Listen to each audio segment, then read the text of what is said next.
여러분 안녕하십니까. 21세기 군사연구소 김진욱 소장입니다. 오랜만에 우리 삼총사가 이렇게 모이는 것 같습니다. 오늘은 우크라이나 전쟁에 관해서 좀 이야기를 해보려고 합니다. 여러분들도 다 잘 알다시피 이 21세기 개명천지에 이 어처구니없는 전쟁으로 인해서 많은 사람들이, 특히 어린이 또 죄 없는 민간인들이 무차별로 희생을 당하고, 도대체 이렇게 진보된 인류 사회가 뻔히 눈에 보면서도 이 살상을 막을 수가 없다니 참으로 어처구니가 없고 안타까운 일입니다. 이 일이 과연 남의 나라 일일까요? 불과 70년 전에 우리나라에서도 그대로 똑같이 있었던 일이고, 또 이런 어처구니 없는 일이 이 땅에서 다시 일어나지 않으려는 것을 누가 보장해 줄 수 있겠습니까? 뭔가 우리가 지혜를 짜내고 묘안을 찾아내서 이런 어처구니 없는 참상을 어떻게든지 막아야 될 것 같습니다. 가장 크게는 우크라이나나 우리나라나 정치하는 사람들에게 가장 커다란 책임이 있다고 보지만은 군사학이라든가 국제정치학을 한 우리 학자들에게도, 우리 같은 사람들에게도 큰 책임이 있다고 생각이 됩니다. 그래서 오늘 우리 셋이 이에 대해서 어디서도 들을 수 없는 객관적인 이야기를 한번 해보자 하고 이렇게 뭉쳤습니다. 이번에 우크라이나 전쟁에 관해서 쓰신 임방순 박사님의 글을 보면서 단지 미국의 입장이나 EU의 입장만이 아니라 러시아 입장이라든가 중국의 입장, 혹은 북한에 미칠 영향에 대한 입장에 대해서 뭔가 우리가 좀 현실적으로 객관적으로 보는 시각이 필요하지 않겠는가 생각이 들었습니다. 우리가 서방 측의 시각을 대변하듯이 반복하는 것을 넘어서서 우리의 위협, 우리의 실적인 위협에 대해서 잘 판단해 볼 필요가 있다고 생각을 했습니다. 결국 전쟁에서 아무리 이긴다 하더라도 우크라이나에서 현재 지금 저렇게 벌어지고 있는 것처럼 그 과정에서 많은 국민들이 저렇게 피해를 본다면 그 이긴 전쟁이 무슨 의미가 있겠습니까?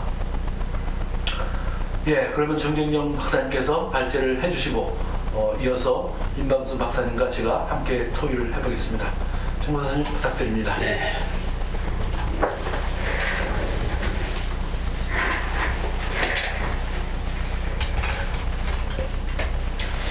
우크라이나 전쟁과 한국 시사점에 대해서 말씀을 드리겠습니다. 왜 전쟁이 일어났는가에 대한 원인과 이 전쟁이 저희들한테 던지고 있는 함의가 무엇인가를 먼저 살펴보고, 이 군사적전이 어떻게 진행이 되어 왔고 이를 통해서 어떤 그 메시지가 있는가를 평가해야 합니다. 이게 아주 특이하게도 우크라이나에서 전쟁이 일어나고 있습니다만은 보이지 않는 외교 전쟁이 지금 진행이 되고 있다고 보는 것이죠. 또 경제지대가 특색의 러시아를 압박하고 있습니다. 앞으로 과연 어떻게 전쟁이 전개될 것인가에 대한 예상을 해보고, 이런 전쟁이 향후 국제질서에 어떤 영향을 미칠 것인가를 살펴보면서 우리 한국이 던질 시사점이 무엇인가를 알아보고자 합니다.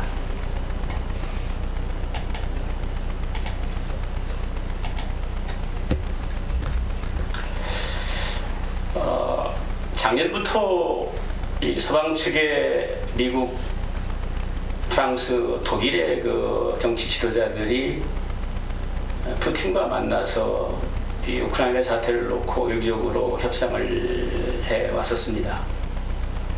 이것을 수용하지 못하는 상황이 되자 금년 2월 23일 공호실을 기해서 우크라이나를 전면 침략을 감행을 했습니다.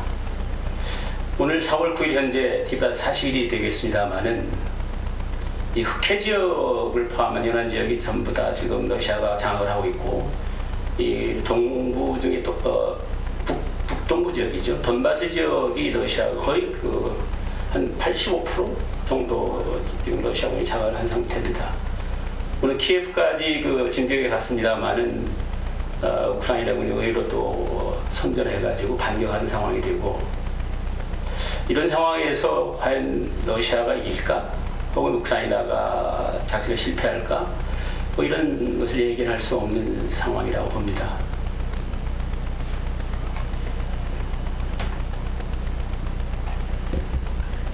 그럼 먼저 이 전쟁이 어떻게 일어났는가에 대한 원인과 배경을 살펴보고자 합니다.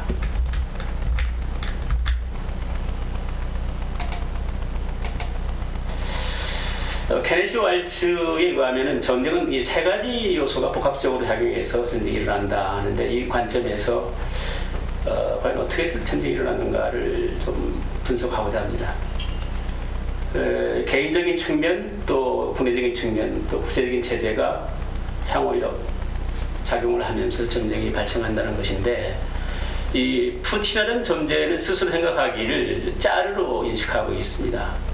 그래서 이미 2008년도에 조지아를 침공을 했었고, 2012년에 그 시리아 내전에 개입을 했었습니다. 2014년도에는 크림반도를 병합을 했죠. 그 연장선상에서 영토를 확장하면서 그 러시아의 유용을 자랑하자는 그런 그 개인적인 어떤 시각이 있습니다. 국내 정치적인 요소가 왜 전쟁에까지 영향을 미치는가를 살펴보면은 1990년도에 구소련이 그 올라가면서 러시아가 이렇게 좁아졌죠.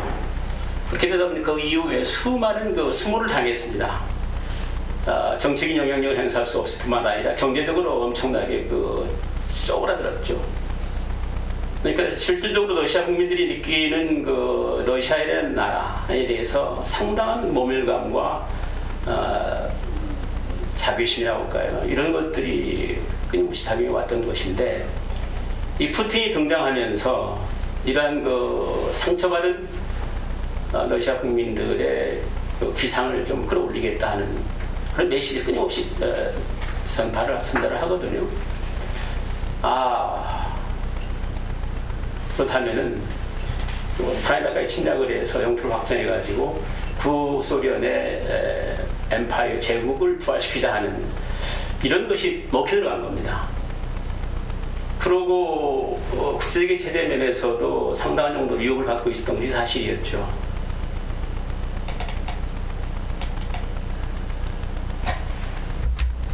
커서가 그쪽에 있어. 오른쪽으로 커서를. 오케이. 지금 우크라이나가 가지고 있는 그 지정학적인 중요성인데요. 러시아가 우편에 있고요. 유럽의 대부분 나라들이 이렇게 쭉 있는 상황인데, 우크라이나가 의외로 유럽에서는 두 번째 큰 나라입니다. 인구도 한 4,500만 가까이 되는, 결국 인구 면에서 적은 나라. 그 자원이 엄청나게 많이 있고요. 그런데 공교롭게도 1990년도에 구소련이 몰락하고 또 독일이 그 통일이 되면서 나토 국가들이 어떤 약속을 하냐면은 이 동유럽 국가들한테까지 나토를 확장시키지 않겠다는 약속을 그 러시아와 합니다. 근데 이 오른쪽에서 보시는 바와 같이 지금 러시아의 안보적 위협을 가했을 정도로 이 폴란드를 포함해서 발틱 3국이죠. 에스토니아나 라트비아, 리투아니아가 이미 나토에 편입이 된 상태고, 이쪽에 그 헝가리나 루마니아, 이쪽 몰도바까지도 다 지금 그 나토에 흡수된 상황입니다.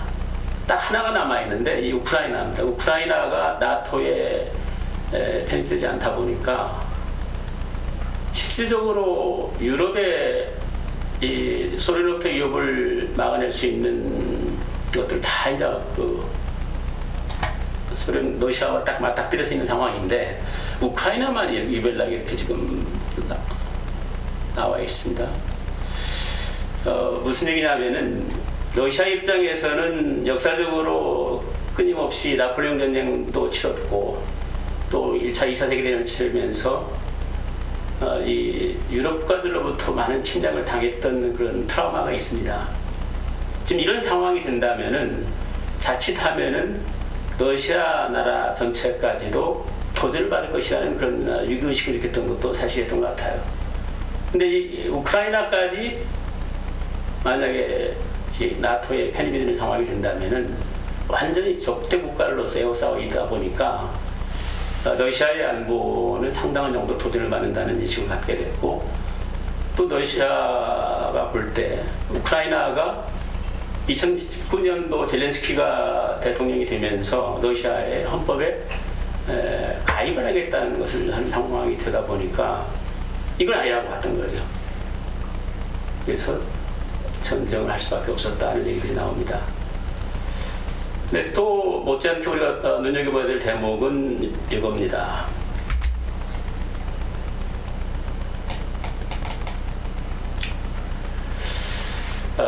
이 우크라이나라는 그 나라인데, 이 나라가 독자적인 어떤 독립주권 국가라면은 그 나라가 스스로 지킬 수 있는 그런 그 자주국방이라고 할까요? 그런 것들이 돼 있어야 되거든요.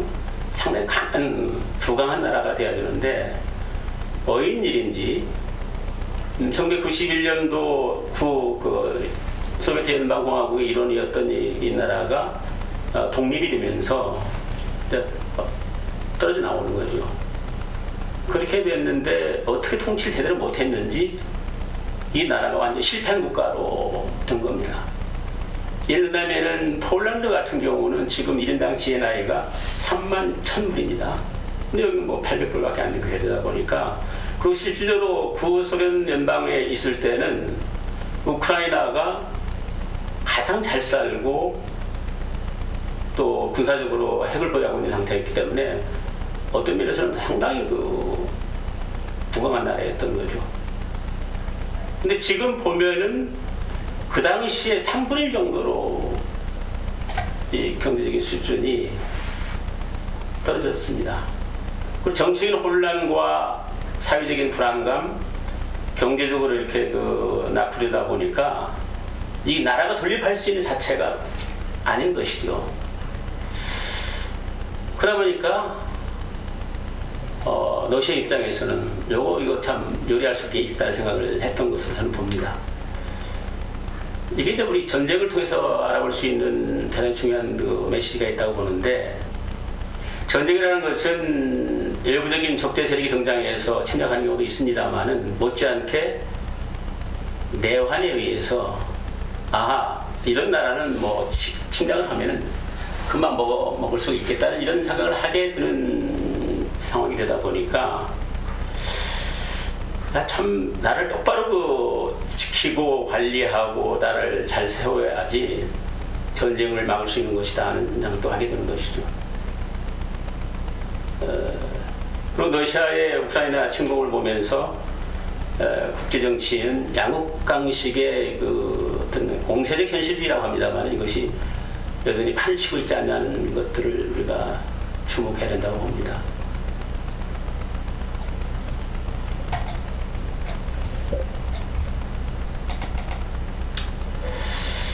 전쟁을 하기 전에 이런 전쟁 여건을 조성하기 위해서 러시아는 형제국인 우크라이나의 일부, 특히 돈바스 지역인데 그 독립공화국을 선포를 합니다.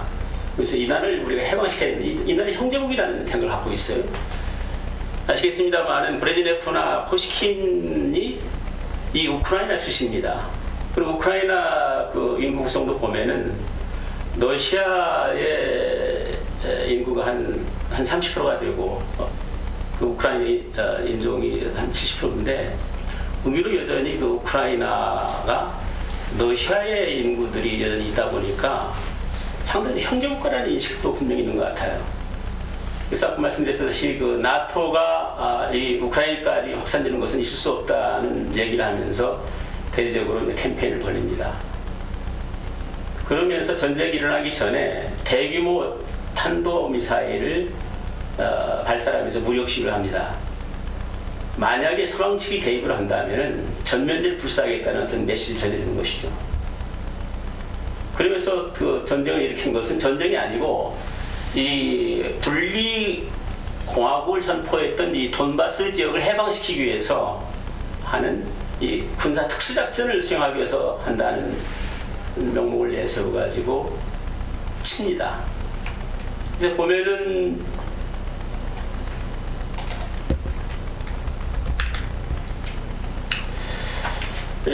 전쟁을 할 때 전쟁 목표가 있고 그 전쟁 목표를 구현하기 위해서 군사작전을 수행을 하게 되는데 전쟁 목표는 분명했던 것 같습니다. 키유를 함락을 해가지고 그 젤렌스키 정권을 몰아내고 친러 정권을 세워서 이 우크라이나를 자기의 수국으로 만들겠다는 그런 전쟁 목표가 있었습니다. 그래서 이런 전쟁 목표를 달성하기 위해서 이 4개 지역으로 그 동시 다발적인 그 침략을 감행을 합니다. 이 동부 축선으로 이렇게 내려오는 키우 지역으로 가는 것이죠. 그다음에 이게 동북부 축선 하리키우 지역이 되겠습니다. 이 돈바스 지역, 그다음에 이 해상으로부터의 일부 지원을 차단하기 위해서 이쪽에 남부 지역 이 작전을 합니다. 분명한 것은 1차 작전 목표는 모든 그 군사 시설을 포함을 해서 이것을 무력화시키면서 키우까지 장악을 하겠다는 생각을 갖고 대적인 그 작전은 여기에 이제 한 10만에서 12만 정도로 지금 추정이 됩니다만 집결되어 있던 병력이 국경선을 돌파해가지고 집중적으로 그 동심지역 작전을 하면서 접해 들어갑니다. 근데 의외로 상당한 정도의 난항에 직면을 합니다. 전혀 그 저항도 없이 일사천리로 키우를 장악할 것이라 생각을 했던 러시아 측 입장에서 복병을 만난 거죠. 이런 상황이 되자 그 젤렌스키는 총동원령을 선포하고 19만의 정비군 포함해서 한 300만 정도의 예비군들을 동원을 해가지고 각 전선 지역에 투입을 합니다. 이 투입은 것이 단순하게 어떤 뭐 방어 차원이 아니라 결사항전을 자세를 가지고 몸으로 막는 상황까지 되다 보니까 뚫을 수가 없는 상황이 되어버립니다. 그래서 플랜 B로 이제 전환하게 되는데 플랜 B는 참 무자비한 전쟁이 나타나는 겁니다. 완전히 그 초토화시키면서 이 우크라이나 국민들이 사는 이 도심 지역 이쪽 지역을 포함을 해서 키우 이 앞에도 있었고 하르키우 일대도 그렇고 이 돈바스 지역도 그렇고 어떤 군사 목표가 아니라 무자비하게 인명을 살산시키고 도저히 정하지 못하도록 작전을 하는 겁니다.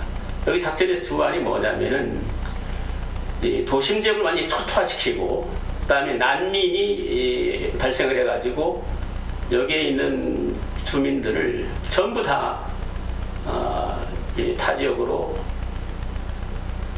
빠져나가도록 하는 이런 작전 구사를 합니다. 이거 상당히 참담한 그 전쟁 수법을 동원을 해가지고 전쟁 목표를 달성하겠다는 것인데 이러한 전쟁은 국제법적으로도 그렇지만은 있을 수 없는 전쟁인데 왜 이런 전쟁을 하는가 하는 데 대한 상당히 의문도 있고 이것이 바로 지탄받은 것이라고 봅니다만 이런 상황이 되면서 또 서부 지역에서는 서부 국가들이 분명히 얘기를 했죠. 이게 만약에 우크라이나가 나토 회원국이었으면 상호 방위조약 이런 것들이 지원이 돼가지고 군사 직접 배분을 했을 겁니다. 그러나 바이든도 그랬고 나토 국가들도 마찬가지 이 지역에 직접 군사 개입을 않겠다는 선언을 해버리는 거거든요. 그럼에도 불구하고 지속적으로 이 군사무기 지원과 경제 지원을 하고 그건 하겠다는 것인데 이 전쟁은 보면은 그동안 아까 말씀드렸던 조지아 침공이나 시리아 내전, 그다음에 크림 반도의 병합작전 이런 전쟁이 수없이 있었는데 미국이 직접 개입 전략을 행사하지 않고 관망하는 그런 것으로 왔다 보니까 이 푸틴의 입장에서도 이 전쟁을 했을 때는 러시아가 볼 때 미국이나 나토 국가들이 개입하지 않을 것이라는 그런 판단을 하고 전쟁을 했던 것 같아요. 어떻든 이런 상황 속에서 지금 전쟁이 지금 진행이 되고 있습니다. 어마어마한 그 공격용 그 장비들이 지원이 되면서 그 장비를 운용을 해서 지금 싸우고 있는데요. 상당히 선전을 하고 있다고 봅니다. 거의 뭐 주요 어떤 작전 목표들이 러시아가 장악하지 못하도록 막고 있고요. 그러나 그럼에도 불구하고 수많은 그 사상자가 나다 보니까 인명 피해는 날이 갈수록 심해지고 있다는 생각이 듭니다. 이 전쟁을 보는 국제사회 시각은 상당히 그 비판적입니다. 어떻게 진짜 개명천지에 이런 전쟁을 일으켜가지고 무모한 그 우크라이나 국민들이 어떻게 쓰러져 가는가 하는 데 대한 분노죠. 자,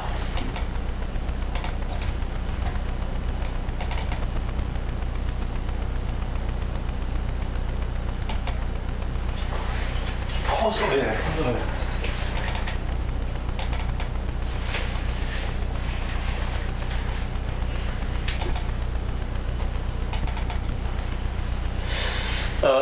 지금 우크라이나의 그 주요 전략적 중심이라고 볼 수 있는 키우를 탈환을 못하고 반기에서 지금 밀리고 있는 상태고 자기들 뭐 철수한다고 합니다만은 돈바스 지역의 전력을 집중하기 위해서 전환 배치하고 있다는 얘기를 하고 있습니다만은 분명히 전략적 중심이라고 볼 수 있는 키우를 성적으로 탈출 못한 상태가 되다 보니까 제2의 어떤 그 전쟁을 하고 있는 것이라고 판단이 됩니다.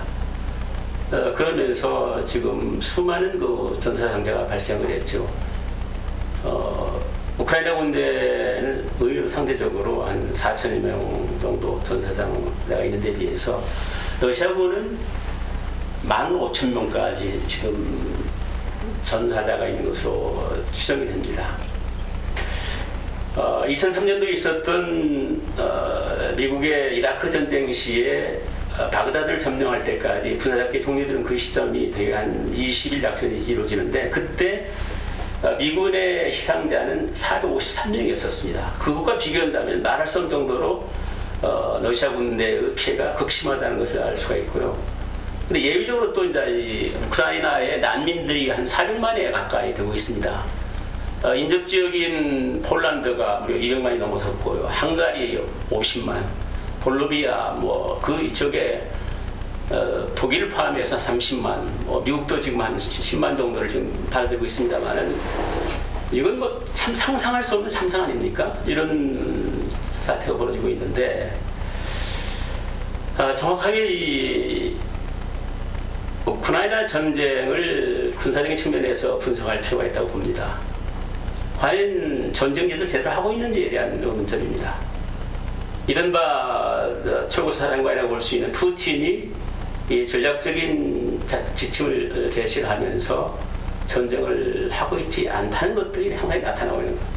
거의 그 국방장관의 총参谋장이 제 역할도 못하고 있고 현재 전투작전을 지휘하는 사령관의 역할들도 제대로 커뮤니케이션이 안 되어가지고 그런데 그것은 뭐 분명히 서방 측 우크라이나를 포함한 서방 측의 이 사이버 교란전에 의해서 그 지휘를 제대로 할 수 없도록 하는 우크라이나의 그 역 작전도 성공이라고 봅니다만은 어떻든 최초 보면은 이 키우 지역의 가장 중요한 전략 목표를 탈취하기 위해서 투입됐던 전력은 하바노브스크 지역에서 주둔해 있었던 이 전력이 훈련 목적으로 갑자기 이쪽 지역으로 전선으로 전원 배치가 됐습니다. 이 부대를 여기서 투입했다는 자체가 저는 저는 이해가 안 갑니다. 왜 이렇게 고도로 훈련이 돼야 되고 이 지역에 정통해야 되고 상당한 정도로 그 지휘관 의도를 관철시킬 수 있는 그런 막강한 전력이 이쪽으로 투입이 됐었어야 되는데 그 낯선 동부전선 지역에 있었던 하바노브스크의 그 전력을 이쪽으로 전원 배치해가지고 투입했나는 문제점이 있고요. 또 작전적인 측면에서도 보면은 이 전쟁이라는 것이 옛날에 OMG 전법이라는 것이 있었습니다. 그 구소련 시대의 그 대단히 중요한 OMG 전법이라는 것은 어떤 그 전 전선에 대해서 거의 그 압박을 갑니다. 어느 지역이 뚫히면은 전력을 집중해가지고 신속하게 결정을 하는 그래서 목표를 탈취하는 이런 그 오염지 전법도 구사를 못하고 전선에 걸쳐 병력을 깔아놓고 그것도 전투의 기본 중요한 대대가인 건 맞습니다만은 대대의 단독 작전으로 가능한가? 그건 아니거든요. 그렇게 되다 보니까 후속 지원도 가능하지도 못했고 지상과 공군의 지해공 합동 작전도 제대로 이루어지지 못하는 이 대대 전술단 이른바 배탈리언 택티컬 그룹이라는 것을 새롭게 그 재편성을 해가지고 이번 작전에 투입을 했다는 건데 이게 참 어이없는 것입니다. 그리고 그 제공권 측면에서도 실질적으로 우크라이나의 공군 전력과 러시아가 물론 많이 이렇게 산재되어 있습니다만은 집중을 하게 되면은 러시아 군대가 5배가 아니라 실질적으로 전투력 발휘 측면에서 본다면은 공군력 면에서는 한 50배 정도가 우위에 있었습니다. 아직까지도 그 공중세권을 차지하지 못한 이유는 뭔가 하는 겁니다. 이 공군 운영을 할 때는 전략 목표를 탈취하는 방법이 있고요. 그 기동부대를 직접적으로 지원해주는 그 근접항공 지원이 있는데 이것이 제대로 이게 못하고 드는데 지금 미국 정보 분석에 의하면은 러시아 공군력을 운영하지 못하도록 아주 조직적으로 그런 그 GPS가 작동이 되지 못하도록 하는 작전을 하고 있다고 보는데 어떻든 이 전쟁을 하려면 지속적으로 후방으로부터의 물자와 장비, 식량 지원이 있어야 되는데 그게 제대로 되지 않다 보니까 하여튼 굶으면서 싸우고 또 이 지금 상황이 아직까지도 동계작전이 지속되다 보니까 동상자들이 많이 있고 그리고 20대 젊은 친구들이 되고 지금 그 러시아 군대 구성을 보면은 상비군 제도고 의무복무대가 있습니다만 상당히 일부는 지원병이 있습니다. 지원병은 상당한 정도로 보수가 다릅니다. 이 지원병은 실질적으로 러시아 사회에서 소유되어 있는 하층 집단의 젊은 친구들이 대거의 군에 오다 보니까 이 친구들이 이 전선에 투입되고 한 90만 넘는 주력 부대들은 뒤에서 있다는 겁니다. 근데 예비대가 분명히 뒤에 있었어야 되는데 예비대도 지금 보면은 예비대 운영도 예비대가 사실상 공격 작전 할 때는 기동 부대로 투입되는 전력의 3배 정도 있어야 되는데 뒤에서 항공 정찰 감시를 통해서 식별되고 있는 예비대 전력은 지극히도 제한된다는 것이 이해가 안 간다는 것이죠. 전반적으로 볼 때 러시아 작전이 성공하고 있는가 하는 문제는 상당히 철저히 준비하지 않는 전쟁이 아니었다는 생각도 들고요. 지금 어떤 뗏박질의 전쟁을 하고 있는 것이 아닌가. 그렇게 되다 보니까 전쟁 목표는 이 민간 목표를 결코 타겟으로 해서 공격해서는 있을 수가 없는 거거든요. 근데 그 수많은 민간인들이 지금 보십시오. 400만의 난민들이 모국을 탈출을 했고요. 그 다음에 지금 한 600만 정도가 아파트가 완전히 그 습대밭이 돼가지고 잊어서 실질적으로 4천만 중에 1,000만 정도가 완전히 아수라장이 되는 상황입니다. 나머지 3천만이 있습니다만은 3천만 중에서도 병력이 투입된 정도가 한 지금 1,000만 명 정도 된다고 보거든요. 그렇다면은 2천만이 지금 뭐 전쟁 공포 속에 쌓여 있는데 남의 일이라고 아니라고 봅니다. 근데 우크라이나를 볼 때는 의외로 전쟁 지도가 제대로 진행되고 있지 않냐는 생각이 듭니다. 특히 그 제렌스키라는 이 친구가 이 정치 심리전을 통해서 정치 심리라는 여러 가지 의미가 있습니다만 국제사회나 국내의 어떤 그 지지를 받도록 하는 노력들을 하고 있는 것인데 제렌스키는 지금 미국을 포함해서 영국 심지어 유엔과 화상으로 자기가 끊임없이 그 메시지를 전합니다. 이런 전쟁에서 특히 저기 유럽을 방어시키기 위해서 우리가 싸우고 있지 않느냐. 만약 여기가 러시아가 작전을 성공해가지고 장악하게 되면은 유럽의 안보라는 것은 완전히 끝난다 하면서 이런 등등의 얘기를 하면서 지원과 지지를 호소하고 있죠. 그게 상당히 먹혀 들어갑니다.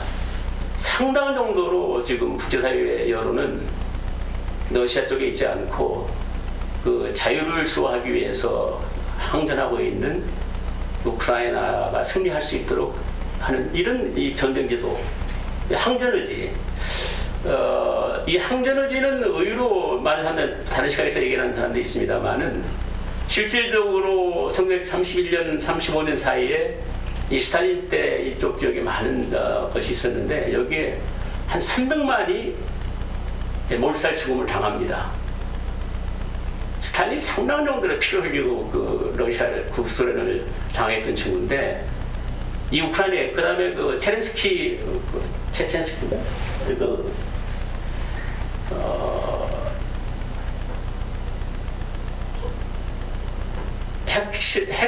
핵 시설이 있었던 이 지역에서 있을 때도 아주 방관을 있어가지고 여기서 한 10만 정도가 죽어갑니다. 1987년도에 있었던 사태죠. 그래서 실질적으로 보면은 이 우크라이나 국민들이 느끼고 있는 러시아에 대한 반감은 우리가 일본 못지않게 상당한 정도로 반 정서들이 깔려 있는 것이죠. 그렇게 되다 보니까 결단코 이 땅이 러시아에 의해서 침탈당해서는 안 된다는 범국민적인 항전 의지가 작용을 해서 러시아 입장에서는 고전하는 이유도 거기다고 봅니다만은 거기에 추가적으로 이 인접국가인 서방국가들로부터 경제, 군사, 외교적인 지원까지 하다 보니까 이 전쟁이 쉽게 러시아가 이길 수가 없는 상황이 되고 있다고 봅니다.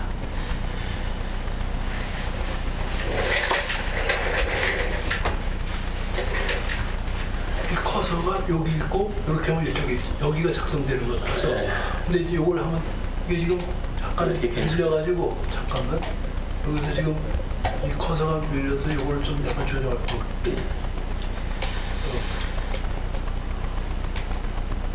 오케이. 이렇게 됐네. 이 커서 따라 하면 돼. 원래, 예, 그 커서가 저쪽에도 보여요.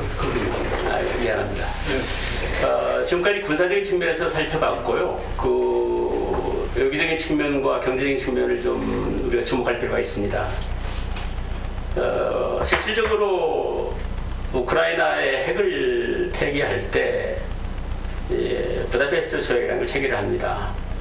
핵을 다 걸어들이지만은 우크라이나의 안전을 보장해주겠다는 확약을 하죠. 그리고 2013년도에 돈바스 지역 그때도 소련이 러시아가 침공을 해가지고 이쪽 지역의 작전에 성공을 못합니다만 그때 했던 협약이 민스크 협약이었습니다. 더 이상의 무력 개입은 안 하겠다는 약속을 하는 것이 민스크 협약인데, 그래서 이 지역에 OSC 유럽 협력 감시군들이 들어가 있었습니다.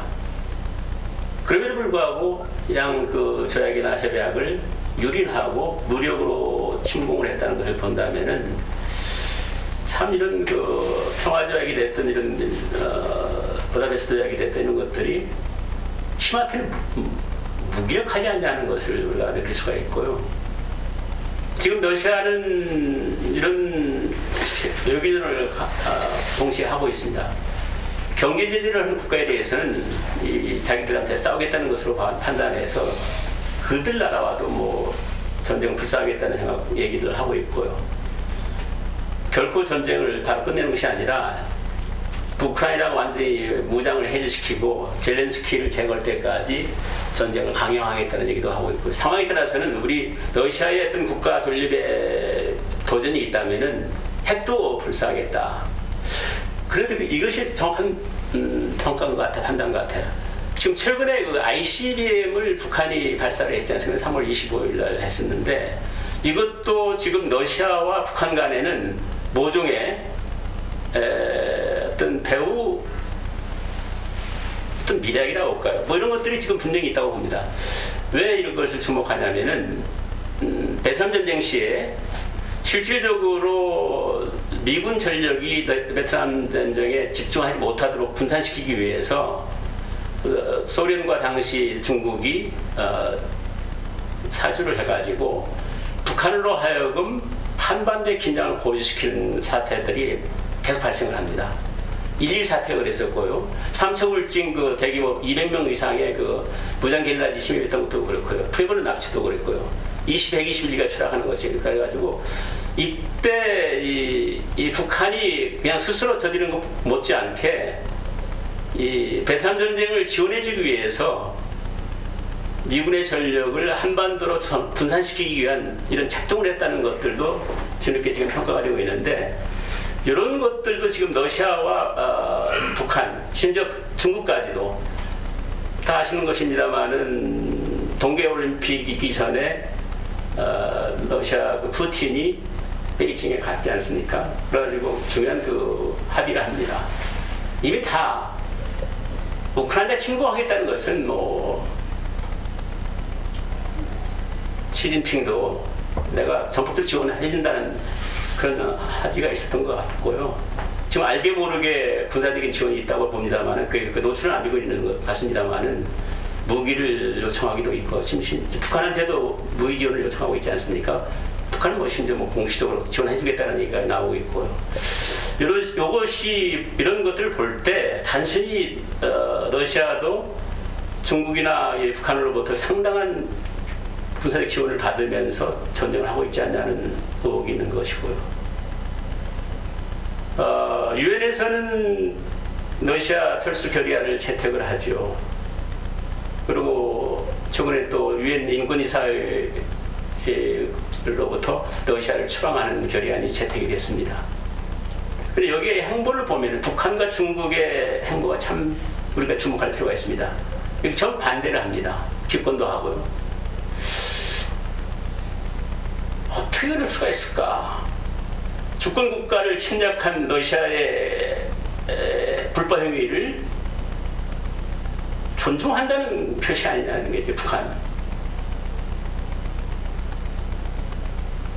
중국도 마찬가지고요. 참 어이없는 모습이라고 보고 있고요. 또 미국을 본다면 미국은 지금 이 우크라이나 전쟁을 단순히 어떤 그 러시아와 우크라이나 전쟁으로 보는 것이 아니라 민주주의 세력과 독재 폭정 세력 간의 전쟁으로 규정을 하고, 이 자유수호 국가들이 우크라이나 전쟁에 승리를 할 수 있도록 경제, 군사, 외교적인 지원을 아끼지 않자 하는 이런 캠페인을 벌이고 있거든요. 중국은 우크라이나 전쟁에 이런 것을 야기한 것은 분명히 서방 측과 미국이 전쟁을 불러일으키는 것이라는 그 비난을 하면서, 또 러시아가 전쟁을 한 것은 뭐 합법적이었다는 얘기까지도 합니다. 모르겠습니다. 하여튼 러시아나 중국의 입장들이 그렇게 그 러시아를 침략한 러시아를 서포트하는 입장이 많은 것인지에 대한 것들은 분명히 우리가 냉정한 평가가 필요하다고 봅니다.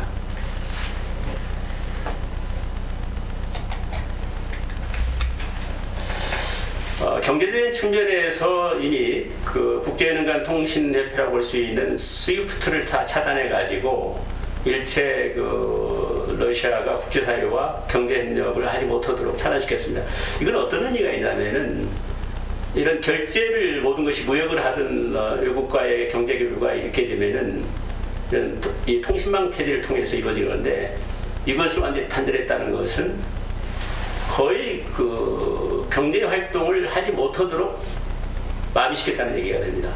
그리고 개인과 기업의 해외 자산을 동결시켰다는 얘기는 지금 스위스 은행을 포함을 해서 많은 것들이 이제 해외에 나가 있고, 심지어 뭐 푸틴은 그 제네바의 스위스의 국제은행에 그 자기의 어떤 검은 돈을 거기다 했다는 건데, 그 돈이 무려 한 3천억 달러에 된다는 얘기가 있습니다. 그 돈이 완전히 뭐 묶여 있는 겁니다. 그리고 원유와 천연가스, 석탄 등을 수입하지 못하도록 금수 조치를 내렸는데, 미국을 포함해서 일국과 일본까지도 여기에 그 동참하고 있고요. 그러면 이제 이 중요한 그 국가의 어떤 공급망 체제가 완전히 마비되는 상황이 되어버리는데, 우리 전 세계적으로 볼 때는 그렇습니다만, 러시아는 더 이상 어떤 뭐 그 해외 가스나 석유나 석탄 같은 것을 수출할 수 없는 상황이 되어버린 것이죠. 그리고 마스터카드나 비자 카드 같은 거 차단시키면서 목적이 오다 보니까 소비 생활에까지 압박을 하고 있고, 지금 누구라는 30% 정도 주가 물가는 40% 정도까지 폭락이 된 상태입니다.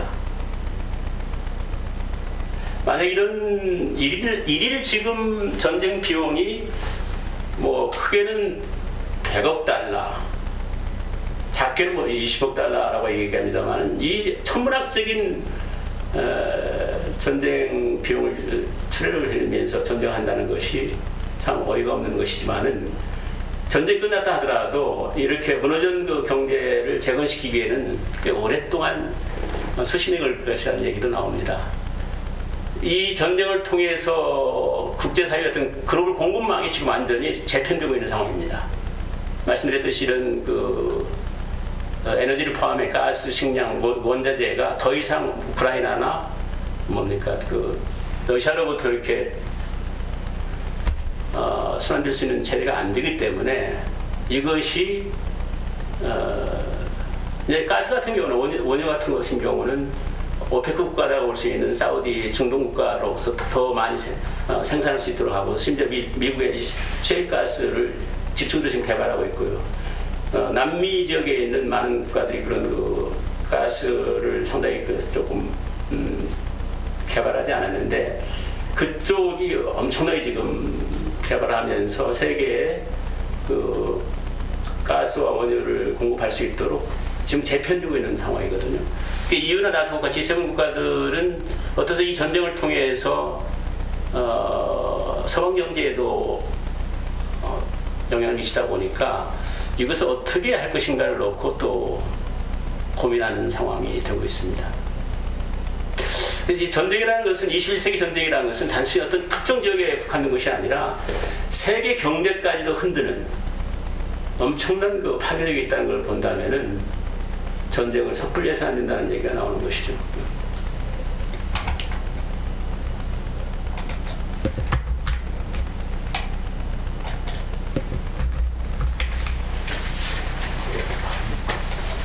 아니 이 커서가 보이죠? 이 커서가 여기로 와야만 이렇게, 여기 이 커서가 왼쪽에 있습니다. 이렇게 이렇게 하면 이 오른쪽에 있잖아요. 이걸 작동하는 거니까. 이거 참.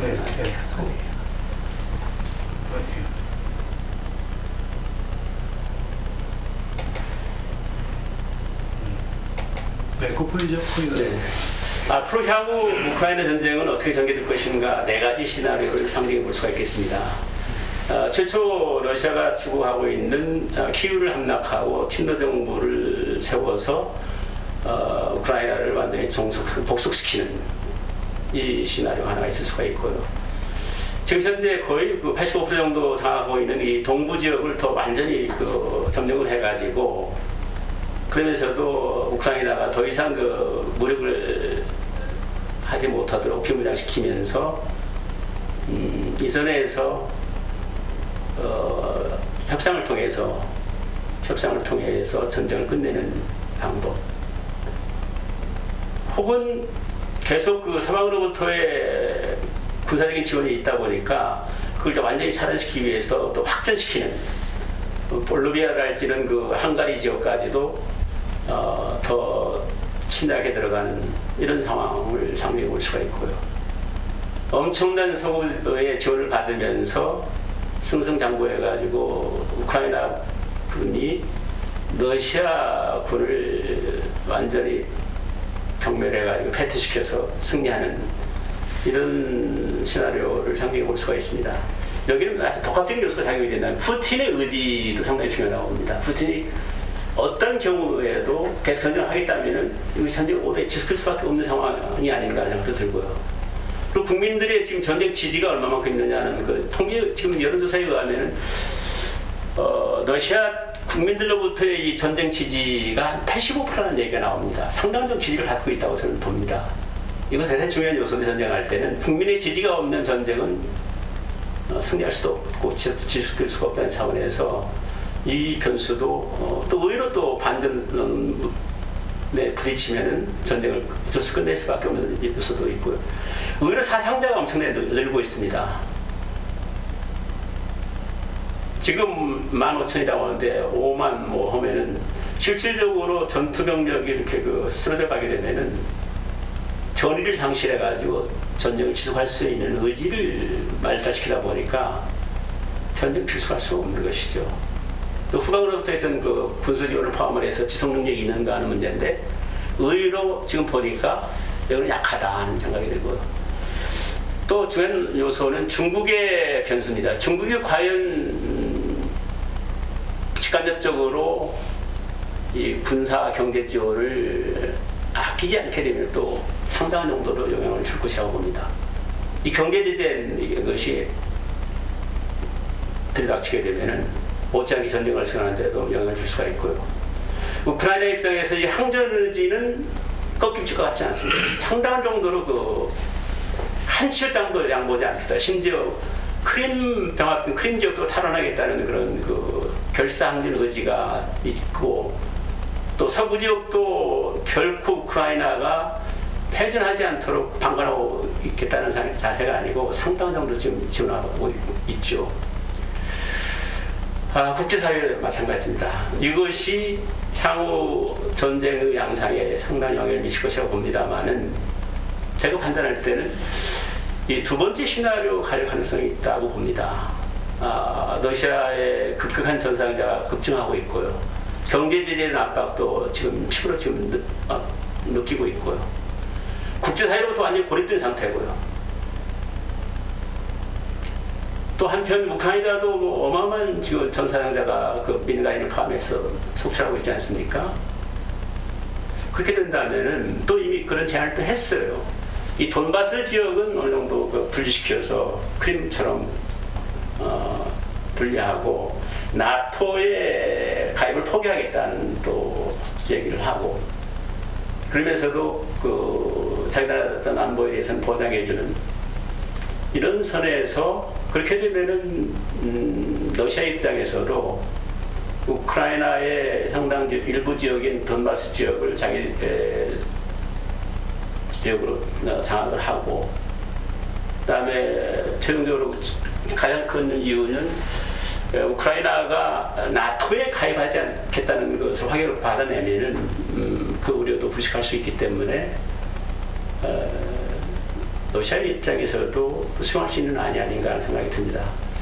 이것이 무한정 1년, 2년, 구소련 시대에는 70년대에 아프간을 침공을 해가지고 거의 10년 만에 철수를 하는 상황이 됩니다만, 그렇게까지 갈 가능성은 아니지 않냐. 이 선에서 빠르면은 3, 4개월, 늦더라도 금년을 넘지 않은 선에서 시나리오 2로 우크라이나 전쟁이 종결되는 것을 조심스럽게 예측할 수가 있겠습니다.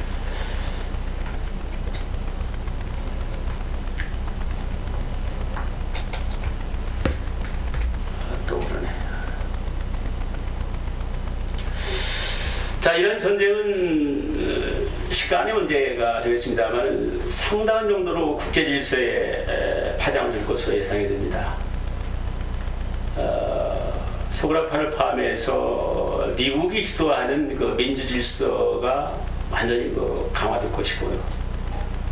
러시아가 전쟁에서 진다 하더라도 지면 더더욱 그렇습니다만은 진 이후에도 이 중러 간의 전략적 협력 관계는 더 가속화돼 가지고 아주 똘똘 뭉치는. 그래서 중러가 이 어떤 권위주의 세력들을 끌어모아 가지고 이 민주 세력과 대결하는 이런 상황으로 급속도로 강화되지 않겠는가 하는 것을 내다볼 수가 있고요. 전 뮤어샤이머가 얘기하는 것처럼 이 공세적인 현실주의가 상당한 기간 동안 국제 정치를 살아남지 않겠다는 생각이 듭니다. 군비 경쟁이 치열하게 강화될 것이고요. 나토 국가를 포함해서 많은 국가들이 집단안보 체제 속에서 동맹을 결성을 해가지고 적대 세력과 싸우는 그런 형국이 벌어질 거고요. 끊임없이 자기 국가 이익을 관철시키기 위해서 무력투사를 하는 이런 참 무법천지의 세상이 전개되는 것은 아닌가 하는 우려를 합니다. 만에 이르라도 러시아가 승리를 해서 사태가 완전히 달라진다면은 이 중국이나 북한한테 던져지는 메시지가 꽤 크다고 봅니다. 이른바 중국이 대만을 무력으로 침공해가지고 통일하겠다는 것들도 가셔야 것 같기도 하고요. 북한도 핵을 결국 포기하지 않을 것이라고 합니다. 아까 말씀드렸듯이 우크라이나가 핵을 포기하면서 안보를 보장받다고 하는 조약을 파기했지 않습니까?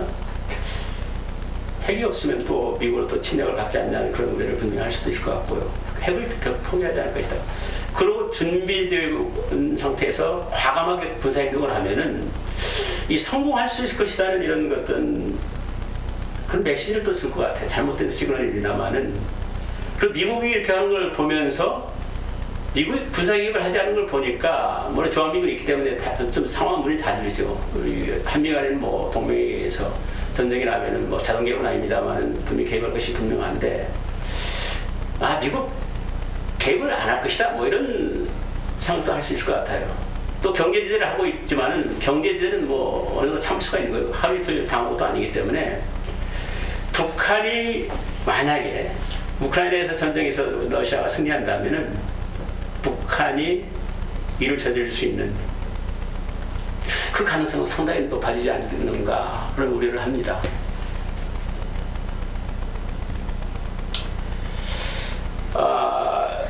말씀드렸듯이 이 북중러의 전략적 협력 체제는 가속화될 것이고요. 그리고 한국을 미국과 일본으로 더 분리시키기 위한 이런 책동들을 여러 형태로 우리를 억제할 것이라고 봅니다. 북한에 있던 미사일 발사나 ICBM 발사는 단순히 어떤 뭐 무력시 차원이 아니라 상당한 정도로 미국과 직접 전쟁도 하겠다는 그런 불사하겠다는 그런 의지도 있는 것이고 한반도가 긴장이 고조되면서 북미 관계가 극도로 지금 악화되고 하고 있는 상황인데 이런 예상되는 불길한 상황에 과연 우리는 어떻게 대처해 나갈 것인가 할 문제입니다. 북한 단독으로 하는 것이 아니라 북한 뒤에는 중국과 러시아가 분명히 저는 있다고 봅니다. 전쟁한다면은 중국과 북한의 사전 동의나 협의 없이 침략하지 않을 겁니다. 6.25 때도 마찬가지였습니다만은 그렇다면 이런 것들을 우리가 좀 꿰뚫고 그런 일이 벌어지지 않도록 이 한미뿐만 아니라 한미일 간에 이 군사공조 체제를 강화시켜야 된다는 생각입니다. 이른바 지금 2018년도부터 무슨 일인지 이 전략재신 자산이 전개되는 그런 한미 연합훈련이 중단된 상태인데 이런 훈련하지 않은 상태에서는 전쟁에서 싸워 승리할 수가 없기 때문에 저는 이 평화 관리라는 측면도 그렇고요. 유사시 대비해서 필요하고요. 미국의 전략자산이 전개되는 그런 한미연합 전술훈련을 재개해야 한다고 봅니다. 또 한미일 간에 그런 우발 사태에 대처할 수 있도록 하기 위한 한미일 미사일 경보훈련 같은 것도 하면서 해야 이런 마수협의가 그만있지 않겠다는 생각이 듭니다.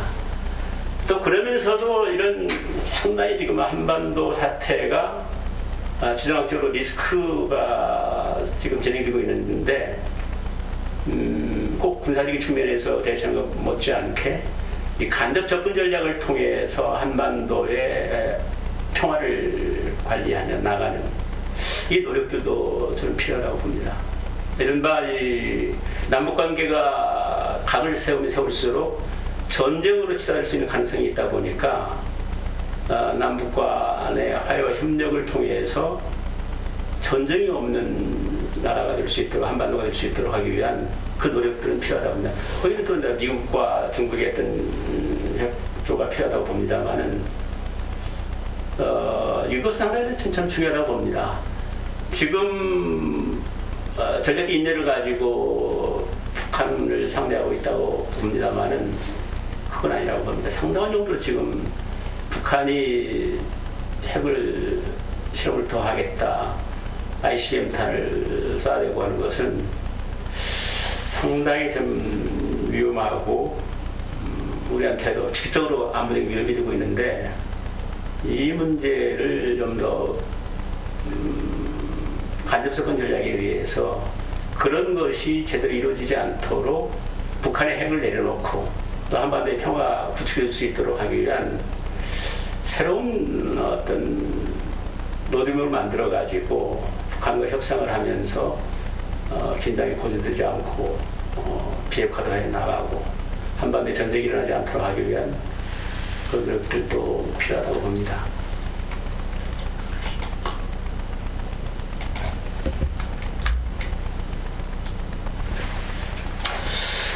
그래서 이 전쟁을 통해서 우리가 참 중요한 그 시사점이 있습니다. 전쟁이라는 것은 어떤 무게가지고 싸우는 것이 아니라는 것이죠. 못지않게 그 의지와 전략, 전술의 싸움이라고 보는데 이것이 우리 군이 참 던져주는 시사점이 많습니다. 전력적으로 하면 우리가 뭐 나라를 똑바로 지키고 싸워서 승리할 수 있을 것이라는 나이반 생각을 갖고 있는 것이 없잖아 있는데 그건 아닙니다. 상당한 정도 전략이 있어야 되고요. 이 싸워 이길 수 있는 군대가 들어가기 위해서는 그런 강한 그 군대가 돼야 되고요. 그 전략도 필요하고요. 물론 당연히 예, 전력을 갖추면서 그 저기 침공 시에 맞받칠 수 있는 것이 필요합니다만은 대단히 참 중요한 그 우크라이나 전쟁을 보면서 우리가 어떻게 하면은 이 나라 안보를 똑바로 지켜나가고 또 유사시의 전쟁에서 승리할 수 있을 것인가에 대한 시사점을 주고 있기 때문에 중요합니다.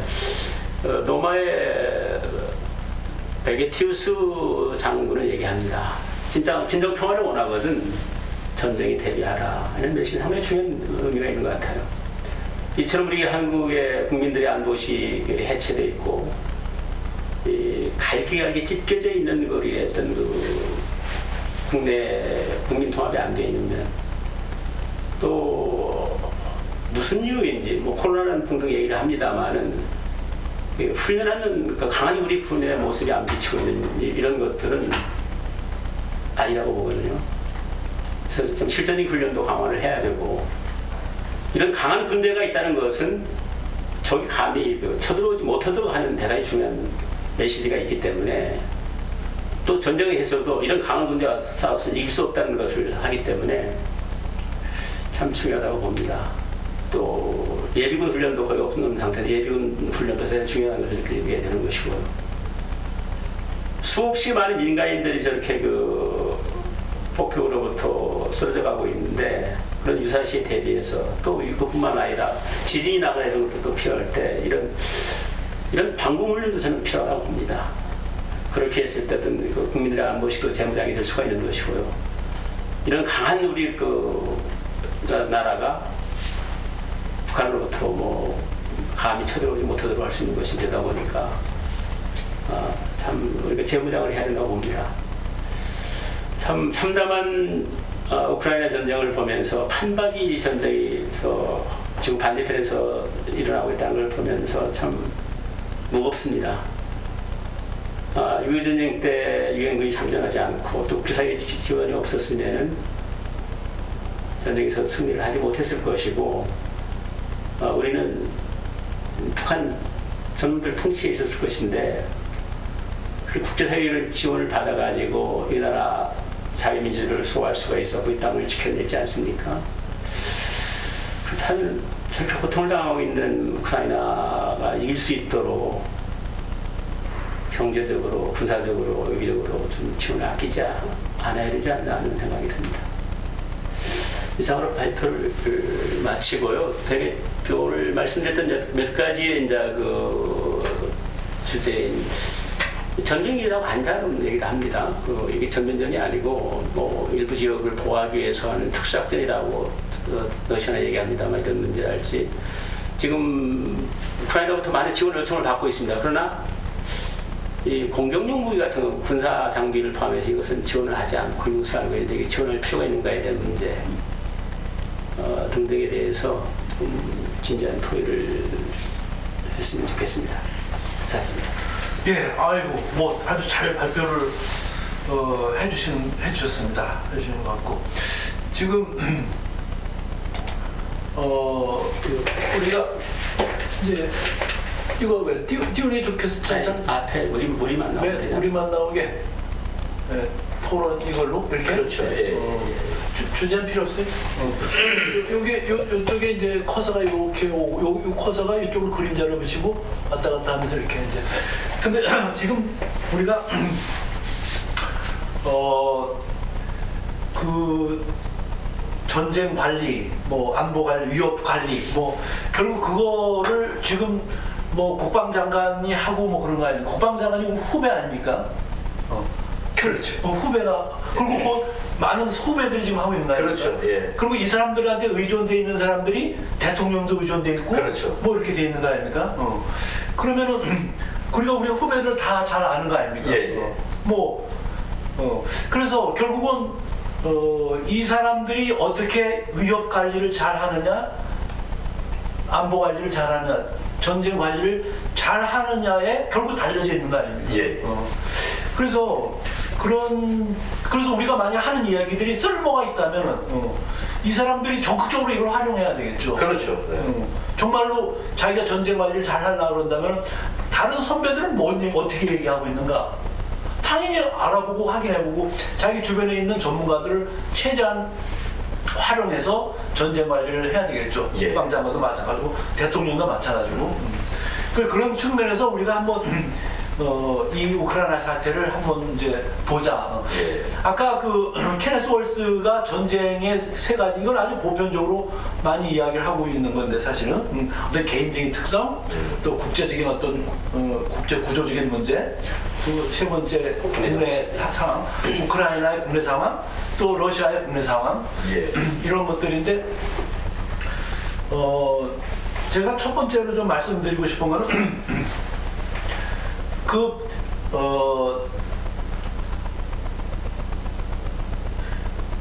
개인적인 속성에 대해서는 명확하게 드러나는데 국제적인 속성, 국제적인 구조적인 어떤 이런 문제에 대해서는 우리가 명확하게 모르고 있다.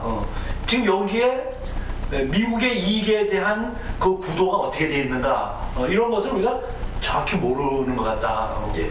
그래서 우리가 만약에 이게 우리한테 닥칠 때는 정말 미국의 이익이 뭔가를 철저히 분석을 해야 된다.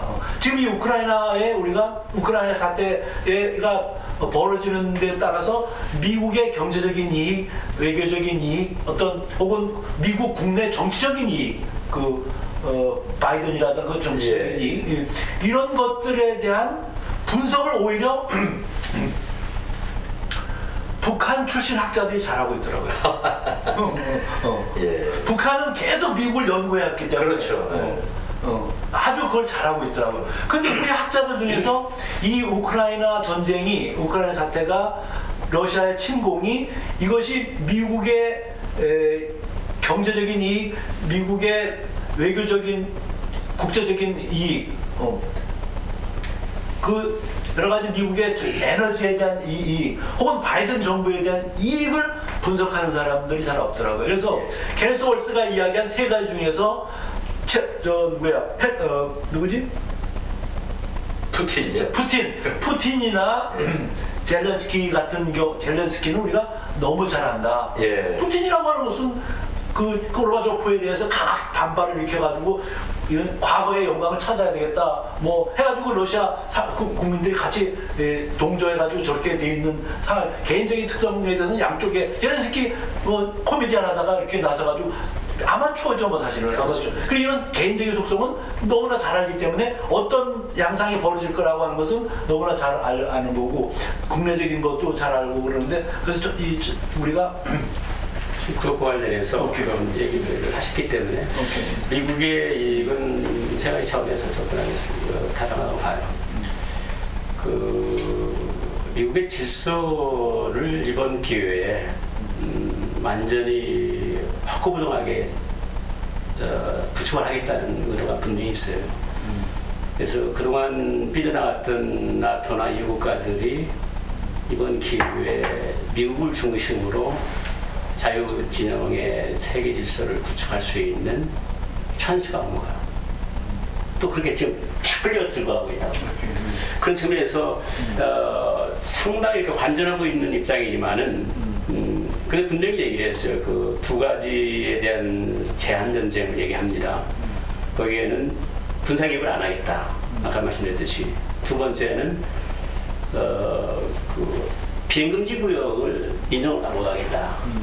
또 한 가지는 항공기에 대한 지원 자체도 제한한다. 그러면 이 전쟁을 분명히 규정하고 있다고요. 이렇게.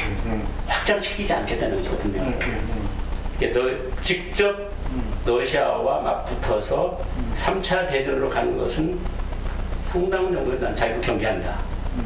그러면서도 두 번째 이 속에서 자기들이 힘이 없으면은 그러니까 얻어맞는구나 하는 것을 느끼다 보니까 그동안 아주 소극적으로 임했던 독일이 벌써 국방비를 2% 이상 증액 나오고 F-35 스텔스기를 30대를 사겠다고 나오고 그다음에 그 미국의 요청을 상당히 거부했던 가스 파이프라인 공사도 중단하기로 나오고 상당히 오히려 그 공세적으로 미국의 의도하는 방향으로 나가고 있고 그 나라뿐만 아니라 폴란드를 포함해서 많은 국가들이 나토 국가들이 국방비를 2% 이상 올리겠다는 약속을 하고 있어요.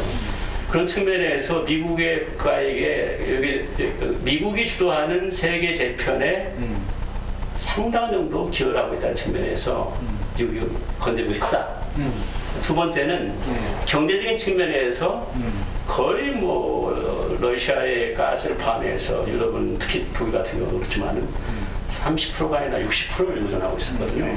그걸 지금 거의 딱 차단시키면서 그동안 이런저런 이유로 뭐 기후변화 때문에 그 신종을 위했던 세일가스를 지금 막 쏟아 생산하기 시작했어요, 다시. 그렇게 하면서 가스 가격을 좀 조정했는데 의외로 그게 폭등을 않고 있다고.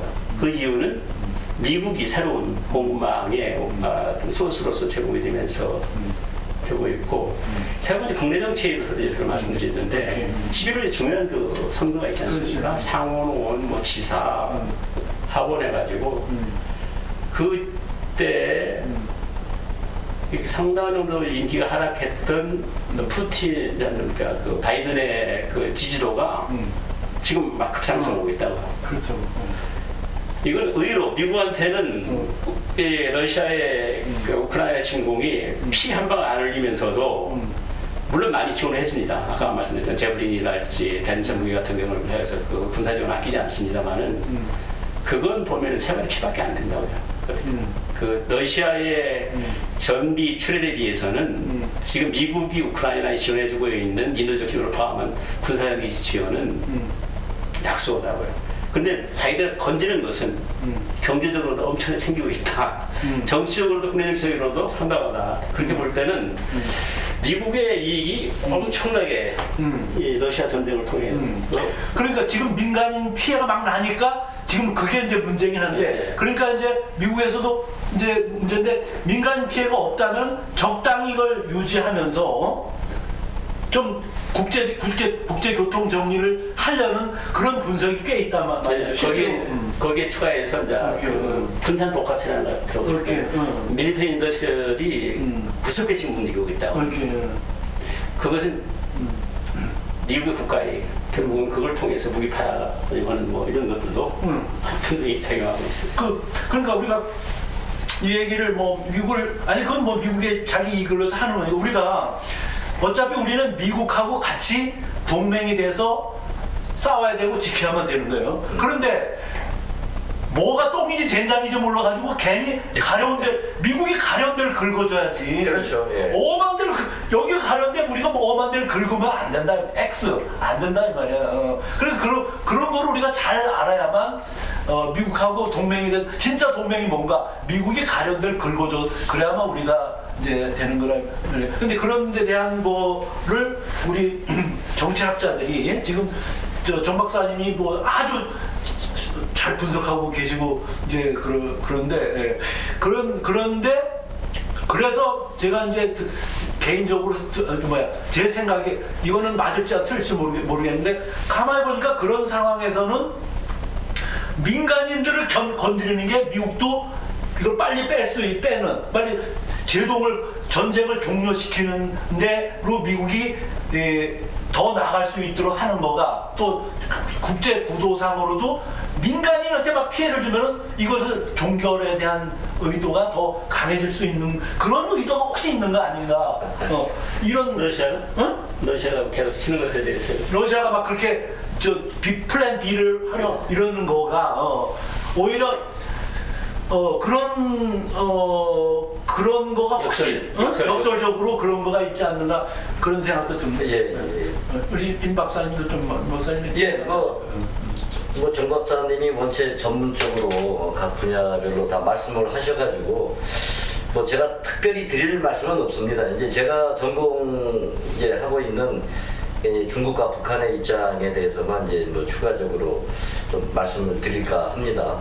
다양한 의견들이 이렇게 종합이 돼야 되니까 다양한 관점에서도 있고 이제 그 말씀드리기 전에 이제 저는 아까 정 박사님은 러시아군에 대해서 이제 상세하게 말씀을 해주셨는데 이 우크라이나 군이 어떻게 지금 전쟁을 하고 있는지 나타나는 게 없어요. 이제 언론에 보도된 거에 이제 의존할 수밖에 없는데 그러면 제불인 대전차 화기로 전차를 러시아 전차를 몇백 대 격파했다.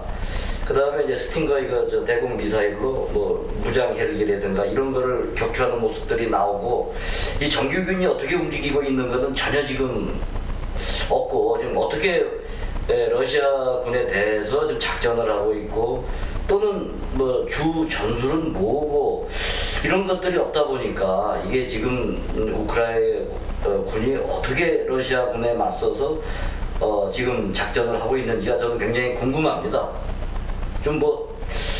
어쨌든 곳곳에서 지금 승리를 하고 있고 일부 지역에서는 이제 러시아군을 격퇴시켜서 실질을 이제 회복하고 있는 이런 상황인데 어떻게 이 전쟁을 작전 지휘를 하고 있고 또 우리가 이제 군사에서 많이 얘기하는 집중과 분산이라든가 아니면은 또 이 전체적으로 조직적으로 하고 있는지 이게 잘 나타나지 않고 있는데 아무튼 나타나는 게 있다면 대공화기, 대전차 화기 이런 걸 사용해서 이제 러시아 전투력을 이제 급감시키고 있다.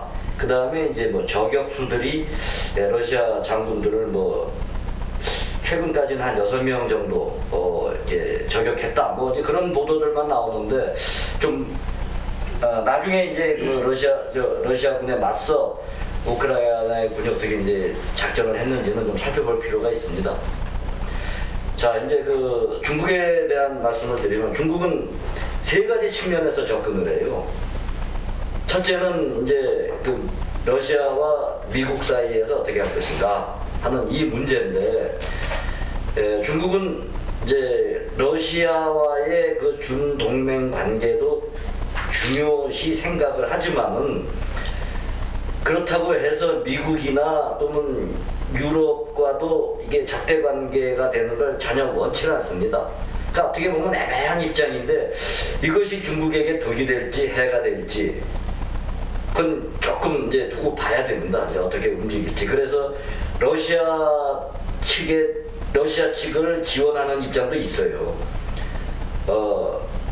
러시아가 저렇게 지금 침공을 하게 된 거에 대한 원인은 나토의 확장인데 미국이 이 부분은 러시아의 입장을 고려하지 않았다든가 이렇게 러시아 측을 지원해 주긴 하지만은 또 반대로 주권 국가를 침략한 거는 이건 잘못된 거다라고 또 서방의 입장을 들고 있거든요. 그리고 이제 러시아가 이제 장비 지원을 요청하고 있고 특히 대공 화기라든가 그다음에 무인기 그다음에 전투 식량을 요구한다 그러더라고요. 이런 요구에 대해서 명확하게 지원한다 안 한다 답이 없습니다. 이게 평화적으로 해결이 돼야 되느니 이런 원론적인 얘기만 하고 있는데 과연 중국이 러시아 쪽하고의 관계를 더 중시해가지고 러시아를 지원을 할지 아니면은 이제 미국과의 대결도 있고 또 나토 또는 유럽과의 관계를 중시해가지고 러시아와의 어느 정도 이렇게 거리를 둘지 이거는 지금 단계에서는 아직 명확하게 알 수가 없습니다. 그러니까 일반적으로 러시아하고의 그 관계가 더 중요시하지 않느냐라고 얘기를 하는데 반드시 그렇지도 않아요. 요게 이제 또 중국이 어떤 스탠스를 취할지 좀 더 지켜봐야 될 문제하고, 이제 두 번째는 대만 문제입니다. 이제 분명히 이제 중국은 이제 대만 통일을 해야 된다라는 그 목표를 가지고 있어요. 그런데 보니까 미국이 대만을 또 지원하고 있거든요. 우크라이나하고는 틀립니다. 그래서 이제 우크라이나 사태, 러시아가 침공하고 나서 대만이 불안하니까 바로 대표단을 연달아 2개 파견했어요. 안심해라. 그리고 이제 이런 중국에게 분명히 보여주고 있고, 우리가 대만을 포기를 안 한다. 그리고 이제 대만 내부에서도 우크라이나 사태를 보고 지금 거기 대만이 이제 그 징병 제도냐 모병 제도냐 이게 또 불분명합니다. 모병제 위주로 가는데 징병도 일부 있고, 그러면서 이제 훈련 기간도 짧고 징병된 병사들은 한 4개월 근무하다 나온다 그러고 다 예비역이 되는데, 이래가지고 이게 전투력이 유지될 수가 없습니다. 미국이 또 우려하고 있는 분야기도 하고, 그래서 다시 1년으로 늘려야 되는 게 아니냐 하는 대만 내부에 또 움직임이 있어요. 그리고 예비역을 더 증강해야 된다 하는 그런 것도 있는데, 그런 움직임과 더불어서 지금 대만도 나름대로의 이제 전력 증강을 하고 있고, 또 미국이 또 포기하지 않겠다라는 그런 신호를 보내고 있고 해서 중국은 이 대만 문제에 대해서 오히려 제가 봤을 때는 우크라이나의 침공 사태에 따른 미국의 대응, 그 다음에 대만 자체의 대응을 보고 대만 통일은 더 어렵지 않겠느냐, 그렇게 판단할 것 같습니다. 이제 대만에서는 이제 그 아프간 사태, 미국이 철수한 아프간 사태를 보고 카불 공항의 미래의 모습은 송산 공항이다.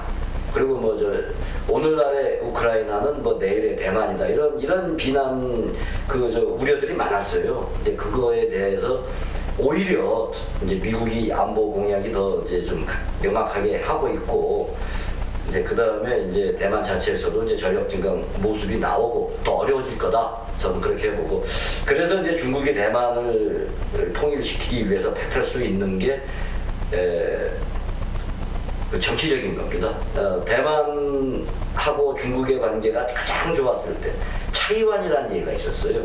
차이나 타이완. 그래서 이건 거의 제한 없이 경제적으로 가까워지고 있고, 교류도 아주 활발하고 하나의 경제 공동체로 나가는 그런 모습이 있었는데, 지금 이제 민진당 정권이 들어서면서 그 반대가 되고 있는 거죠. 그래서 이제 중국은 그런 차이완 시대를 한 번 더 열겠다. 그래서 엄청나게 지금 정치 공세를 하고 있습니다.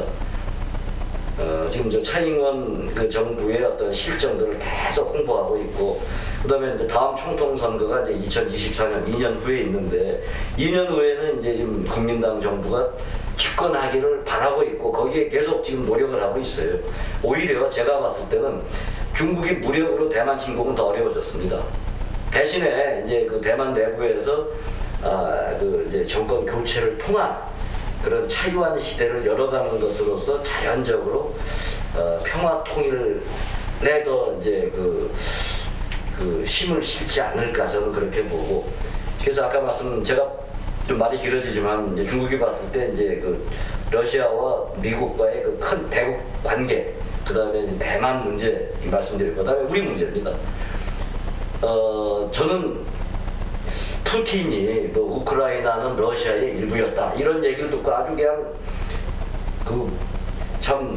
전율한 적이 있습니다. 똑같은 얘기거든요. 시진핑이가 하는 얘기하고. 그러면은 시진핑이 생각은 우리 대한민국, 이 한반도를 어떻게 보느냐, 푸틴이 러시아 보는 거하고 똑같거든요. 그렇다면은 자기 세력권을 넓히기 위해서는 무력 행사도 불사할 수 있다는 그런 가능성이 있는 거거든요. 지금 우크라이나하고의 정 박사님이 말씀하셨듯이 우크라이나처럼 우리가 이렇게 형편없는 건 아니지만은 또 부분적으로 형편없는 것도 있어요. 정치권 문제, 그 다음에 이제 최근에 군사 대비 태세가 약화되는 문제, 동맹이 또 예전 같지 않은 그런 문제들을 이게 더 심해지면은 그럼 우크라이나하고 뭐가 다르겠느냐 하는 그런 걱정을 하고 또 중국이 이제 벌이고 있는 건 좀 러시아보다 좀 세련됐어요. 좀 정치적으로 접근하거든. 이제 대만 아까 말씀드렸듯이 이제 호주에 대해서 이제 조용한 침공이라는 그런 침공을 하듯이 간접 전략으로 우리한테도 조용한 침공을 저는 하고 있다고 봅니다.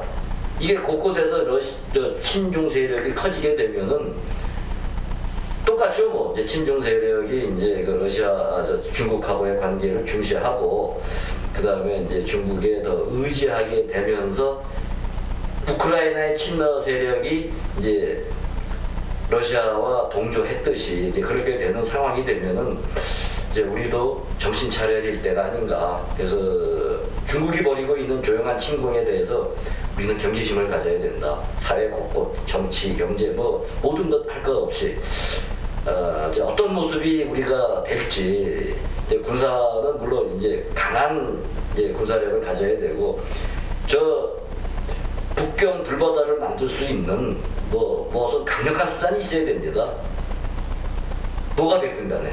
그래서 누구는 뭐 독새우 전략, 뭐 고슴도치 전략, 독전갈 전략 뭐 이런 얘기를 합니다. 다 필요하고 같은 생각이 아닌가 싶은데 그게 뭐냐 이거죠. 독전갈이 뭐고 독새우가 뭐고 고래가 새우를 먹으려고 할 때 독을 내뿜기 때문에 고래가 못 먹게 하는 뭐 그런 말은 좋은데 손에 잡히는 게 없어요. 북경에서는 북경이 불바다 되면은 감히 하겠습니까? 우크라이나처럼 못하죠. 자 그리고 이제 또 중국이 또 이제 북한이 보고 있을 겁니다. 북한이 우크라이나 사태를 보고 말씀하셨듯이 절대 이제 핵포기는 안 할 거고 그러면은 우리의 그리고 이제 자기들이 지금 발전시키고 있는 비대칭 전략에 대해서 방향이 옳았다라고 판단하고 계속 그 방향으로 나갈 겁니다. 사이버전, 그 다음에 이제 특수전, 그 다음에 이제 어떤 그 잠수함이라든가 뭐 ICBM, 대륙간 탄도미사일 이것이 이제 자기들을 안보를 이제 보장하고 그 다음에 이제 미국을 위협시켜서 미국의 개입을 지연시키거나 전국적으로는 미국의 개입을 차단시킬 수 있는 수단으로 보는 거죠. 이제 미국이 여기에 대해서 이제 어떻게 나올지 진짜 누구 말 맞다나 서울을 위해서 워싱턴을 희생할 정도가 될 수 있는 건지 그거는 계속 과제인 것 같습니다. 서울을 위해서 워싱턴 일부를 희생시킬 수 있다라는 생각을 갖게 하는 게 지금 단계에서 앞으로는 또 달라지겠지만 필요하지 않을까 보고 있고 이제 아까 정 박사님 말씀하셨듯이 이제 우리에게 주는 이제 시사점 우리가 어떻게 해야 되느냐 하는 이 문제인데 이제 북한의 핵 위협도 있고 뭐 ICBM도 위협이 되고 이제 자체적으로 능력은 안 되고 어려운 상황입니다. 결국은 이제 한미 동맹을 더 굳건히 하면서 단계적으로 이제 우리의 능력을 너무 한동안 방치됐던 이제 우리의 그 안보 역량을 강화하고 그리고 이제 전작권을 회수함으로써 동맹을 유지하고 그러면서 이제 우리의 자주 역량을 더 확장하고 이런 노력이 더 이제 필요하다고 봅니다. 그리고 이제 단기적으로는 이제 한미 동맹을 강화시키기 위한 조치가 뭐냐? 미국이 원하는 걸 해줘야 됩니다. 중국이 원하는 걸 해주면 미국이 좋아하겠습니까? 당연히 안 되는 거죠. 그래서 미국이 원하는 게 뭐냐? 테러 제재에 동참하려는 거거든요. 동참해야죠. 그리고 인도주의적 명분을 가지고 난민들 받아주고 공격용 무기는 뭐 좀 문제가 있겠지만 그 외 인도적인 지원은 아끼지 않아야 된다라고 봅니다. 왜? 미국이 동맹이 요구하는 건데 그래야 우리가 요구할 때 동맹이 도와주는 거거든요. 똑같은 건데 우리가 필요할 때만 동맹 찾고 미국이 동맹으로서 요구할 때는 우리가 안 하면은 그게 동맹입니까? 동맹이 아니지. 그랬을 때 지금 미국이 분명히 요구하는 게 있습니다. 초기에 테러 제재에 동참해라 그랬다 우리는 한 발 뺐습니다. 그러다가 오히려 한국도 이제 혜택 특혜국 지위를 박탈하겠다 하니까 아 뜨거 해가지고 했는데 판단을 잘못한 거죠. 동맹이 요구할 때 들어줘야 된다라는 것은 물론 그 범위는 좀 할 수가 있겠죠. 공격용 무기는 뭐 우리가 지금 우리도 급하다, 우리가 필요하다라는 명분을 들든가 뭐가 있는데 그 외에는 과감하게 지원해줘야 된다라고 봅니다. 그래 또 요구를 하니까 일본이 잘하는 것 같아요. 예, 제 얘기는 뭐 여기까지 하겠습니다. 네. 죄송합니다. 아주 중요한 것을 짚어주셨네요. 그 언론에 보도되지 않고 있는 우크라이나 군대 선전 몇 가지를 그 미국 정부나 그 영국에서 나오는 걸 보니까 얘기를 할 수 있을 것 같아요. 가장 큰 것은 게릴라전에 대해서 상당한 정도로 효력을 발휘하고 있다는 건데 게릴라전은 두 가지로 이루어진 것 같아요. 그 현지 지역 주민들이 그 안에 들어가가지고 러시아 군 안에 들어가가지고 역선전을 하면서 마치 자기들이 그 나 러시아 사람이다. 너 잘하지 않느냐. 너희들에 대해서 그러니까 날 써먹어라. 뭐 이런 식으로 하는데 거기서 정보를 다 빼낸다는 거예요. 그 정보 수집을 그런 식으로 인간 정보를 활용하고 있다는 얘기가 나오고 있고 또 한 가지는 그 군사 표적에 대해서는 거의 다 지금 그 무력화시킨 상태다 보니까 더 이상 어떤 군사 시설을 이용을 해가지고 싸우기에는 많은 한계가 있다는 거예요. 그래서 나오는 것이 뭐냐면은 민간 시설에 들어가가지고 잠복하는 겁니다. 그래서 거기서 제블린이 됐던 그 대공 스팅거가 됐던 거기에 수없이 지금 깔려 있다는 거예요. 그 우크라이나 군대가. 근데 가장 절박한 것은 무기에 달라는 거예요. 지금 무기가 없는 거예요. 그렇게 하다 보니까. 그래서 그런 무기, 지원받은 무기들을 활용하고 있는 것이 자기가 최초는 그 러시아들의 또 강변이지만은 러시아가 그렇게 무자비하게 민가가 있는 아파트를 집중적으로 폭격을 하거나 포격을 하거나 이렇게 공격을 할 생각은 없었다는 식으로 얘기해요. 그냥 알고 보니까 거기서만 날아오니까 자기들 정당방어를 위해서 안 할 수가 없었다. 이런 식으로 얘기하는데 근데 그 지역이 지금 초토화되고 있다. BBC 방송이나 뭐 CNN 보면은 방송이 한 3분의 1은 지금 그 현지에서 중요한 거 보면 그 문제가 있고 또 한 가지 중요한 것은 뭐냐면은 미군이 실질적으로 우크라이나 전쟁이 있기 전에 나토군과 함께 우크라이나 지역에서 연합훈련들을 전술 기동훈련을 꽤 많이 했습니다. 그리고 집중적으로 폴란드 옆에 있는 뭐 피케어 유족이라고 했는데 그 지역에서 우크라이나 간부 양성을 위한 훈련들을 미국을 포함한 나토 국가의 그 교관들이 가가지고 추대인을 시켜가지고 그 어린이 군대가 아니에요. 우크라이나 군대가 상당한 정도로 최근 한 4, 5년 사이 특히 크림반도가 병합된 2014년 이후에 그런 것을 또 러시아가 우크라이나를 강점할 것이라는 그런 것을 예견해가지고 거기에 대비하기 위해서는 우크라이나 군대를 조직적으로 키워줘야 된다. 그래가지고 훈련과 집중적인 그 간부들의 그 능력 개발을 했다는 그것이 이제 나타나고 있다는 거예요. 좀 아주 특이한 것은 예비군들이 훈련 작전 경험이 있다는 거예요. 그게 2월 24일 날 05시에 어떻게 보면 전면 그 우크라이나를 침공을 했는데 무력 공격을 한 후에 바로 그 다음 날 총동원령을 해가지고 18세에서 60세까지 남자들은 전선 투입이다. 거기에 그게 맞는 것 같아요. 거기에 대부분이 다 전선을 투입했지 발병 나타나는 건 없었다는 거예요. 이 자체가 갖고 있는 건 위력이에요. 외국에서 많이 들어왔네. 네. 그래서 그 병력들이 갑자기 이렇게 사태가 나니까 위기의식을 느껴가지고 왜냐면 아까도 얘기했듯이 그 트라우마가 있다는 거예요. 러시아에 대해서는 아주 그냥 우리를 못 주겠던 그런 트라우마가 있어가지고 이 땅을 뺏겨서는 안 된다는 그런 의식들이 막 해가지고 그러면서 예를 들면 며느리나 그 뭡니까 그 시어머니나 그 아들 있잖아. 아들 전세를 보내면서도 막 가라.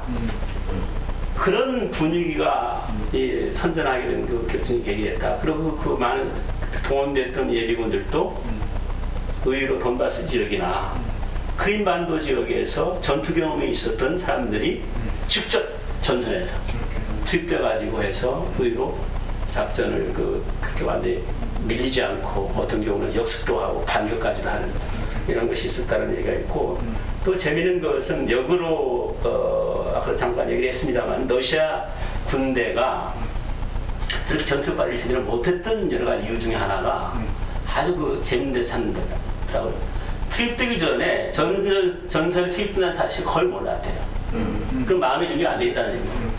그런데다가 투입되기 직전 날 10만 이상의 전투 장병들이 갖고 있었던 핸드폰을 다 압수했대요. 그냥 핸드폰을 가지고 매일 장난하다가 핸드폰이 없어지니까 완전 공황이 일어났다는 거예요. 이게 생살 가름길에서 또 그거 얘기했잖아요. 그 이놈들은 이 하루치기다 보니까 이 지적 수준이 높지가 않대요. 그런 일이 있다 보니까 그 모든 핸드폰에 의존했던 핸드폰 세대들이 장교나 뭐 병사 할 것 없이 하다 보니까 이게 제대로 지휘통제가 안 되는 거예요. 그 죽음과 삶의 생사 기로에서 자기 몸을 던지겠다는 그런 전투지라는 게 하루 이틀 되는 건 아니잖아요. 그런 것들도 얘기하더라고요. 예, 잘 알았습니다. 예. 그 다음에 또한 가지 더 이제 다른 시각도 있다 보니까 그 지금 말씀하셨던 대로 평화 통일을 위한 중국의 대만 전략이라고 할까? 그런 것들도 생각할 수가 있는데 그 전쟁의 양상이 어떠냐에 따라서 상당한 정도로 그런 무력시를 많이 했었어요, 솔직히. 양안 지역에서 뭐 전투기가 뭐 몇백 대씩 나가가지고 대만을 겁을 주는 그런 무력 시위를 했었고 또 우리 지역 그 특정뿐만 아니라 러시아하고 함께 그 우리 카리지 지역을 침범하면서 심지어 독도의 상국까지도 이렇게 그런 무력 시위를 하면서 우리 한반도를 중국과 러시아가 에워싸가지고 일본이나 미국으로부터 지원 찾는데도 어떤 그 무력 시위를 해왔다고. 근데 앞으로는 그런 것이 나는 더 많을 것 같다는 생각이 들어요. 그리고 그 실질적으로 상당한 정도 무장하는 가장 큰 이유가 미국도 있지만은 모르겠어요. 어떤 상황에 따라서는 대만을 무력으로 통일하겠다는 그 준비들을 해오고 있다고 보고 그 가능성을 완전히 배제하지 못한다. 그 가능성도 우리가 생각을 해야지. 그런 그 양안 사태가 벌어진다 하면은 주한미군은 여기 있을 수가 없다고. 전부 저쪽으로 전환될 수밖에 없는데 그러면 그 상황 속에서 한반도 안보가 취약하게 되다 보니까 북한은 더 이 기회에 허점을 찌르면서 또 도발할 수 있는 가능성이 있다 보니까 여러 가지 그 변수들을 생각을 하면서 최악의 사태는 대비해야 되는 것이 분야의 입장이다 보니까 그런 생각을 합니다. 그 핵무장 문제가 나오는데 핵무장 문제는 지금 정도는 어느 정도 해서 핵무장을 해서 중국 베이징을 때릴 수 있는 그런 전력도 갖추는 것도 필요하지 않나 정도 들어요.